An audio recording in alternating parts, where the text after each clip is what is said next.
ফ্রিজের এক কোনায় অল্প একটু গরুর মাংস পড়েছিল, যেটা অনেক দিন ধরেই রাখা ছিল আর খাওয়া হচ্ছিল না। তো ভাবলাম এই অল্প গরুর মাংস দিয়ে কিভাবে মধ্যবিত্ত পরিবারের তৃপ্তি করে খাওয়ার মতো একটা রেসিপি করা যায়।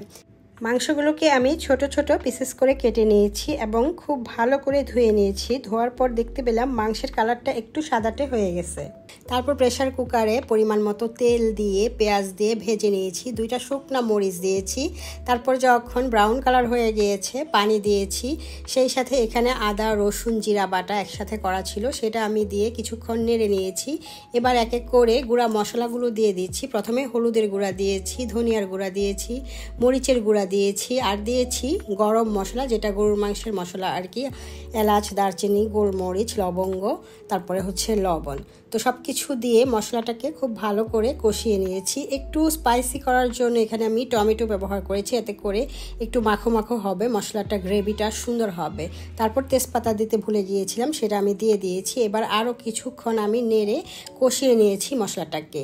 এবার ওই যে মাংসগুলোকে ছোট ছোট করে কেটে রেখেছিলাম, ধুয়ে রেখেছিলাম, সেটা আমি দিয়ে দিয়েছি। এবার আরও কিছুক্ষণ নেড়ে চেড়ে নিয়েছি। আর হচ্ছে এদিকে বুটের ডাল আর একটু খেসারির ডাল ভিজিয়ে রেখেছিলাম 6 ঘন্টা আগে, তো সেটা ফুলে একদম ডাবল হয়ে গিয়েছে।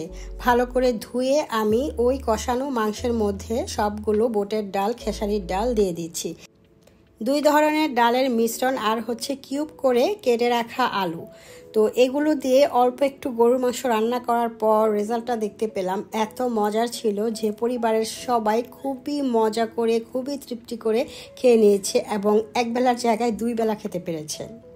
সব কিছু দিয়ে আরও কিছুক্ষণ নেড়েচেড়ে নিয়েছি। তারপর ঝোলের পানি অ্যাড করে দিয়েছি এবং ভাজা জিরার গুঁড়া দিয়ে আবারও নেড়ে নিচ্ছি। এবার প্রেসার কুকারের ঢাকনার মুখটা বন্ধ করে দেব। 8 থেকে 10টা সিটি বাজার পর আমি চুলা বন্ধ করে দেব। বাইরে বৃষ্টি হচ্ছিল, তাই বারান্দায় গিয়ে একটু বৃষ্টি দেখে আসলাম। এদিকে 8 থেকে 10টা সিটি বেজে গিয়েছে, আমি চুলা বন্ধ করে দিয়েছি। প্রেসার কুকারের বাষ্প পুরোপুরি যখন বের হয়ে গিয়েছে তখনই আমি ঢাকনা খুলে নিয়েছি এবং একটু নেড়েচেড়ে নিয়েছি।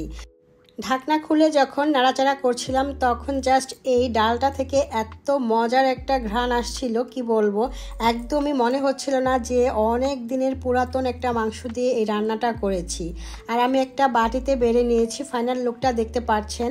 এটা খাওয়ার পর কেউ বিশ্বাসই করতে পারবে না যে অনেক দিনের জমানো ফ্রিজে পড়ে থাকা মাংস দিয়ে এই রান্নাটা করেছি। আলহামদুলিল্লাহ অনেক মজার হয়েছিল। সো দেখেছেন অল্প একটু গরুর মাংস দিয়ে সাথে বুটের ডাল দিয়ে 2 বেলা মধ্যবিত্ত পরিবারের তৃপ্তি করে খাওয়ার মতো একটা মজার রান্না করে ফেললাম। সাথে একটু আমার বানানো আচার দিয়ে দিয়েছি, এর ফলে আরও মজাটা বেড়ে গিয়েছে। তো আমার রেসিপিটি কেমন ছিল কমেন্ট করে অবশ্যই জানাবেন। আর এই আচারের রেসিপিটি অলরেডি কিন্তু চ্যানেলে দেওয়া আছে, ভীষণ মজার এবং পুরাতন একটা আচার রেসিপি, আপনারা চাইলে দেখে নিতে পারেন।